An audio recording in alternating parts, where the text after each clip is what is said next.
যেমন এখন আমি যে মাঠে বসে আছি, আপনাদের সাথে কথা বলছি, আজকে থেকে ২০ বছর আগে আমি এই মাঠে খেলাধুলা করতাম।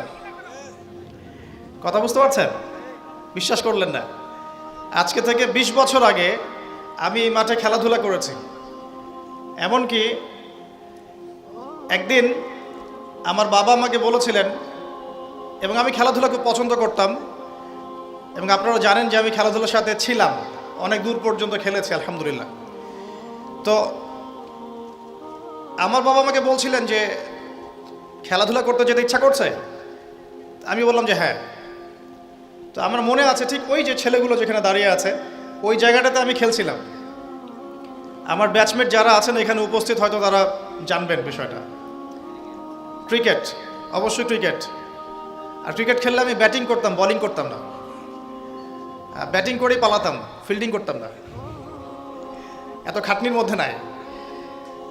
তো খেলতে খেলতে শুনলাম যে বাসায় আমার বাবা মারা গেছেন, ইন্না লিল্লাহি ওয়া ইন্না ইলাইহি রাজিউন। আমার বাবা আর মা এখানেই থাকতেন, ঠিক এই বাজারের সামনের বাসায়। এখানে আমার শৈশবটা কেটেছে। আমি আপনাদের এখানে পুলিশ একাডেমি শিশু শিক্ষালয় একটা স্কুল ছিল, এখন আছে কিনা আমি ঠিক জানি না।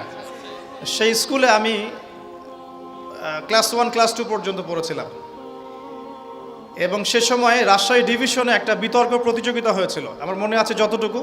তখন আমার বয়স অনেক কম, 6 থেকে 7 বছর হবে হয়তোবা। তা আমার মনে আছে আমি ডিভিশন বিতর্ক প্রতিযোগিতা এবং আবৃত্তি প্রতিযোগিতা ফার্স্ট হয়েছিলাম, এটাও মনে আছে আমার। এরপরে আমি সর্ধ সরকারি পাইলট স্কুল উচ্চ বিদ্যালয়ে পড়েছি 1 বছর। এটা অনেকেই জানেন না। আমার শৈশবটার অনেকটা স্মৃতি এখানে জড়িত আছে। আর আজকে তাকদীরের কি লিখন যে সেই মাঠে বসে আমি আপনাদের সামনে দ্বীনের ওয়াজ করছি। সুবহানাল্লাহ। আল্লাহ পাক কিভাবে মানুষের তাকদীর লিখে রাখেন। হয়তো সেদিন আল্লাহ পাক আসমানের উপর থেকে দেখছিলেন এই ছেলেটা যেখানে খেলছে আর 20টা বছর পর সে এখানে ওয়াজ করবে, তাই না? আল্লাহ পাক সব জানতেন না? দেখুন আমরা এখানে যারা উপস্থিত আছি আমরা দোয়া করি আল্লাহ পাক সবাইকে জান্নাত দান করুন। তো আমরা যারা উপস্থিত আছি জান্নাতে যদি যাই ইনশাআল্লাহ, জান্নাতে যাওয়ার 1 কোটি বছর পরে আমরা কি করব আল্লাহ পাক এখনই সেটা জানেন, জানেন না? আবার আল্লাহ না করুক কেউ যদি জাহান্নামে যায়, জাহান্নামে যাওয়ার 1 কোটি বছর পর সে কি শাস্তি ভোগ করবে আল্লাহ পাক এখনই সেটা জানেন। আল্লাহ রাব্বুল আলামিন এই সময়ের ঊর্ধ্বে, এটাই বলি আমরা আল্লাহু আকবার। আরও ঘটনা আছে, বলতে গেলে আজকে ওয়াজের সময় শেষ হয়ে যাবে। আমার পাশে ওস্তাদকে দেখছেন, এই যে ছোট ছেলেটা তেলাওয়াত করে গেল কোরআন, তার চেয়েও ছোট বয়স আমার তখন 7 থেকে 8 বছর হবে। আমার কোরআনের হাতে খড়ি হয়েছে ওস্তাদ নজরুল হুজুরের কাছে, এটা আপনারা অনেকেই জানেন না। তো আলহামদুলিল্লাহ আমি এখনও খুশি যে আলহামদুলিল্লাহ হুজুর এখনও অনেক স্টুডেন্ট পড়ান মাশাআল্লাহ, এবং অনেকে তার স্টুডেন্ট আছেন এখানে। আমার কোরআনের হাতে খড়ি হয়েছে এখানে। এবং এরপরে আমার বাবা ইন্তেকাল করার পর আমরা চলে যাই এখান থেকে, সেখানে গিয়ে আমরা রংপুরে থাকা শুরু করি আর কি। এখন আমি ঢাকার বাসিন্দা। তাকদীর ঘুরছে কীভাবে। এরপরে আরও অনেক পড়াশোনা করতে হয়েছে, মাদ্রাসার সাবজেক্টগুলো পড়তে হয়েছে, ইউনিভার্সিটিজ কভার করতে হয়েছে। বিগত প্রায় 10 বছর থেকে আমি মোটামুটিভাবে 14 থেকে 15 জন ওস্তাদ এর কাছে পড়েছি, 14 থেকে 15 জন। এই যে পড়ার পর আমি মনে করছি যে আমি ইসলামের কিছুই জানি না। আমার কাছে এখন মনে হয় ইসলামের জ্ঞান এত গভীর যার মধ্যে কেবল ডুব দিয়েছি আমি, কোনো মণিমুক্তাও তুলতে পারি নাই। আমি কিভাবে আপনাদেরকে মণিমুক্তা দিব? আর এই পথে চলার সময় দেখেছি যে বাস্তবতা আর কোরআন সুন্নাহ এক জিনিস নয়। বাস্তব চলছে একভাবে, কোরআন সুন্নাহ বলছে আরেকভাবে। বাস্তবতায় সুদ খাওয়া মানুষের কাছে ফরজ হয়ে গেছে, আর কোরআন সুন্নাহ বলছে সুদ খেলে আল্লাহ এবং তার রাসূলের সাথে যুদ্ধ করা হয়। বাস্তবতায় আমরা দেখছি যে প্রত্যেকটা ছেলে মেয়ে, অলমোস্ট এভরিবডি ফ্রি মিক্সিং জেনার সাথে জড়িত। আর কোরআন বলছে আমাদেরকে ওয়ালা তাকরাবু জিনা, জেনার কাছেও যেও না। তো কোরআন সুন্নাহর সাথে বাস্তবতার বিশাল ফারাক। কোরআন সুন্নাহ বলছে আল্লাহ পাকের জমিনে লা ইলাহা ইল্লাল্লাহ এর পতাকা উড়বে, কিন্তু আমরা দেখছি আল্লাহর এই বিশাল জমিন পুরো পৃথিবীতে এখন কাফেরদের পতাকা উঠছে। কোরআন সুন্নাহ আল্লাহ পাক বলছেন যে পরিবারগুলো হতে হবে আদর্শ পরিবার, জান্নাতের টুকরার মতো। আর আমরা বাস্তবতা দেখছি, দেখুন অলমোস্ট এভরি পরিবারের মধ্যে ফাসাদ আর ফিতনা মনে হচ্ছে এক একটা জাহান্নামের টুকরা হয়ে যাচ্ছে। আমরা কোরআন শুনে পাচ্ছি মেয়েদেরকে খাস পর্দায় থাকতে হবে, আর আমরা বাস্তবতা দেখছি মেয়েরা বেপর্দায় বাইরে বের হচ্ছে। কোরআন সুন্নাহ বলছে যে সবাইকে দ্বীনের জ্ঞান অর্জন করতে হবে, ফরজ।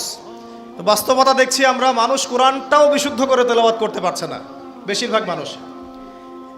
কোরআন হাদিস বলছে সালাত যে ব্যক্তি ছেড়ে দেয়, মান তারাকা সালাতান মুতাআম্মিদান ফাকাদ কাফার, কেউ সালাত যদি ছেড়ে দেয় ইচ্ছা করে সে ব্যক্তি কুফরি করে।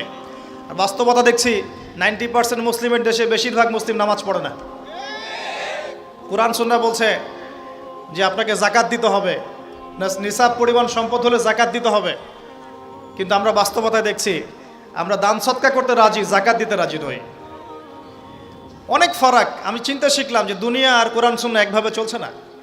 কোরআন এবং সুন্নাহ আমাদেরকে বলছে কোরআন সুন্নাহকে হাতে নিয়ে আমরা প্রায় 1250 বছর এই বিশ্বটাকে শাসন করেছিলাম, আর আজকে বিগত 200 থেকে 300 বছর আমরা দেখছি আমরা শাসিত। মানুষ আমাদেরকে উঠতে বললে উঠি, বসতে বললে বসি। আল্লাহ পাক সুদকে হারাম করেছেন, সারা বিশ্বে এখন সুদ ভিত্তিক ব্যাংকিং সিস্টেম চলছে, সবখানে সুদি এনজিও চলছে। আল্লাহ পাক কোরআন সুন্নাহয় বলছেন মুহাম্মাদুর রাসূলুল্লাহ, মুহাম্মদ সাল্লাল্লাহু আলাইহি ওয়াসাল্লাম সর্বশেষ রাসূল। আমরা দেখছি সমাজে এমন মানুষও বের হয়েছে বলছে মুহাম্মদ সাল্লাল্লাহু আলাইহি ওয়াসাল্লাম শেষ নবী নন, আরও নবী আসতে পারে। আছে না এমন মানুষ? আছে। কত পার্থক্য কোরআন এবং সুন্নাহর সাথে বাস্তবতার, এটা এই কোরআন সুন্নাহর জ্ঞানে ডুব না দিলে আপনি বুঝতে পারবেন না। কত ফিতনা।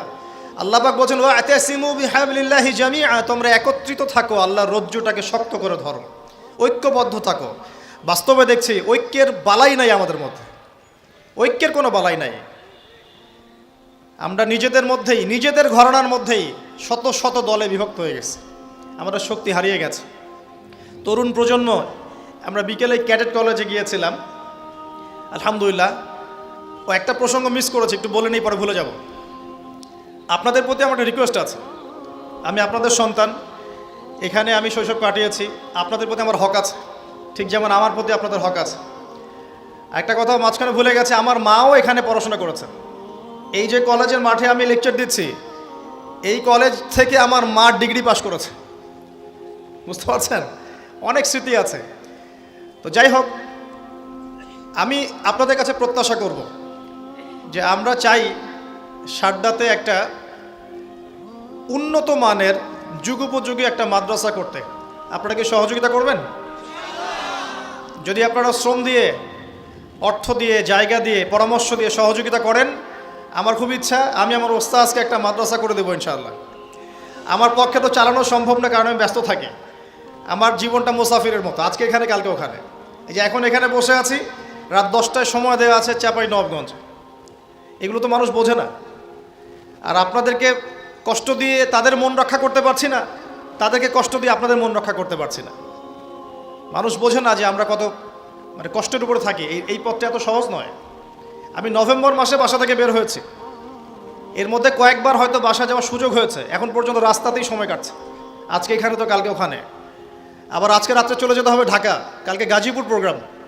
এভাবে চলবে মার্চ মাস পর্যন্ত। রমজান মাস আসলে আমি রিল্যাক্স, রমজান আসলে আমি শুকুর গুজার করি, আলহামদুলিল্লাহ রমজান আসছে, এখন বাসায় থাকতে পারবো।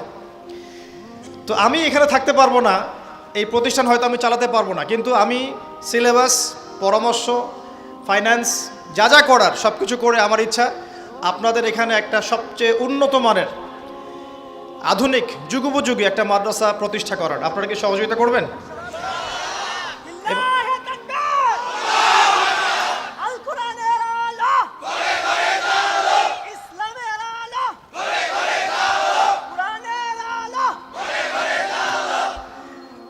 আর আমি গতানুগতিক যে চিরায়ত সিস্টেম, এর বাইরে চিন্তা করতে চাই। যেমন আমরা শুধু এককেন্দ্রিক শিক্ষা শিখব না, আমাদেরকে জেনারেল এবং ইসলামিক উভমুখী শিক্ষা সমন্বয় করতে হবে। এই যুগে যদি কোরআন সুন্নাহকে কেন্দ্র করে বিশ্বকে শাসন করতে হয় বা বিশ্বকে চ্যালেঞ্জ করতে হয়, তাহলে এককেন্দ্রিক জ্ঞান যথেষ্ট নয়। আপনাকে জ্ঞানের ক্ষেত্রে ভার্সেটাইলিটি আনতে হবে। এবং আমি চেষ্টা করব ইনশাআল্লাহ একদম শুরু থেকেই, বাচ্চা থেকে যেন দাওরা পর্যন্ত প্রত্যেকটা ক্লাসে জেনারেল এবং ইসলামিক শিক্ষার একটা সমন্বয় থাকে। আল্লাহ পাক তৌফিক দান করুন। এবং আমার ইচ্ছা এই প্রতিষ্ঠানটার দায়িত্ব আমি আমার ওস্তাদকে দিয়ে দেবো ইনশাআল্লাহ। এটা হচ্ছে ছাত্র হিসাবে আমার ক্ষুদ্র একটা ঋণ পরিশোধের প্রচেষ্টা। আমি এখন আলহামদুলিল্লাহ কোরআনের অনেকটা অংশ মুখস্থ করেছি। যখন ওস্তাদ আমাকে পড়াতেন তখন আমি হাফেজ ছিলাম না, কিন্তু এখন আলহামদুলিল্লাহ আমার 84 বা 85টা সূরা মুখস্থ আছে আলহামদুলিল্লাহ। তখন আমার এটা ছিল না। তো এই যে সারা জীবন, এবং আমার কিন্তু স্টুডেন্ট আছে অনেক, এবং আমার কিছু প্রতিষ্ঠান গড়ে উঠেছে বাংলাদেশে আলহামদুলিল্লাহ। ঢাকাতে একটা, রংপুরে একটা, ইনশাআল্লাহ রাজশাহীতেও একটা হবে। আর আল্লাহ যদি চান তাহলে সমুদ্রের পারে কক্সবাজার, সেখানেও ইনশাআল্লাহ একটা প্ল্যান চলছে ইনশাআল্লাহ তাআলা। তো এখানে আরও কিছু কোর্স আমি লঞ্চ করার চেষ্টা করেছি, যেখানে একজন জেনারেল শিক্ষিত ভাই 1 বছরের মধ্যে ইসলামের বেসিক 6টা সাবজেক্ট শিখবেন ইনশাআল্লাহ তাআলা। আমি বলছি না আপনারা মুফতি মুহাদ্দিস হয়ে যাবেন, খালি বেসিক নলেজগুলো শিখবেন ইনশাআল্লাহ তাআলা। কোরআন, হাদিস, আকীদা, ফিকহ, ইসলামের ইতিহাস এবং রাসূল সাল্লাল্লাহু আলাইহি ওয়াসাল্লামের সিরাত, এই 6টা মেজর সাবজেক্ট আপনাকে শেখানো হবে 1 বছর ইনশাআল্লাহ। 1 বছর পর আপনি ফিল করবেন যে 1 বছর আগে আপনি যা জানতেন 1 বছর পর আপনার জ্ঞানটা অনেক বেশি আলহামদুলিল্লাহ। এবং দাওয়া ট্রেনিং কোর্স চালু করতে হবে যাতে করে দায়ীদেরকে তৈরি করা যায়। এবং উভমুখী শিক্ষার সমন্বয় দরকার। আপনি যদি কোরআন সুন্নাহয় দক্ষ হন আলহামদুলিল্লাহ, কিন্তু সমসাময়িক জ্ঞানগুলো না থাকে তাহলে আপনি কোরআন সুন্নাহকে হাতে নিয়ে পশ্চিমা বিশ্বকে চ্যালেঞ্জ করতে পারবেন না। আবার যদি শুধু জেনারেল শিক্ষায় শিক্ষিত হন, যেমনটা আমরা হচ্ছি, এখানে ইসলামের বেসিক বিষয়গুলো না থাকে, নামাজ, কালিমা, তাওহীদ, আকীদা, ফিকহ, হ্যাঁ, এই যে বেসিক বিষয়গুলো, কোরআন তেলাওয়াত, আরবি ব্যাকরণ, আরবি ভাষা, হাদিস, এগুলো না থাকলে কিন্তু আপনি শুধু জেনারেল শিক্ষা দিয়ে পরকালে পার পাবেন না। তো এখানে একটা মেরুকরণ আছে, এটাকে হারমোনিয়াসলি কানেক্ট করতে পারলে ইনশাআল্লাহ তাআলা আশা করা যায় আমরা কিছু করতে পারি না পারি, আমাদের পরবর্তী প্রজন্মটা ইসলামকে নিয়ে আল্লাহর জমিন, আল্লাহর দিন কায়েম করবে ইনশাআল্লাহ। এখন জ্ঞানের বিপ্লব দরকার, এখন দরকার জ্ঞানের বিপ্লব, সবচেয়ে বেশি দরকার জ্ঞানের বিপ্লব। আল্লাহ রাব্বুল আলামিন তার নবীকে প্রথম যে আয়াতটা নাজিল করেছেন সেটা কি ছিল? ইকরা বিসমি রাব্বিকাল্লাযী খালাক, পড়ুন আপনি আপনার রবের নামে যিনি আপনাকে সৃষ্টি করেছেন। তো এই জ্ঞানের চর্চা আল্লাহ পাক আমাদের সবাইকে করার তৌফিক দান করুন, জ্ঞানের বিপ্লব ঘটানোর তৌফিক দান করুন।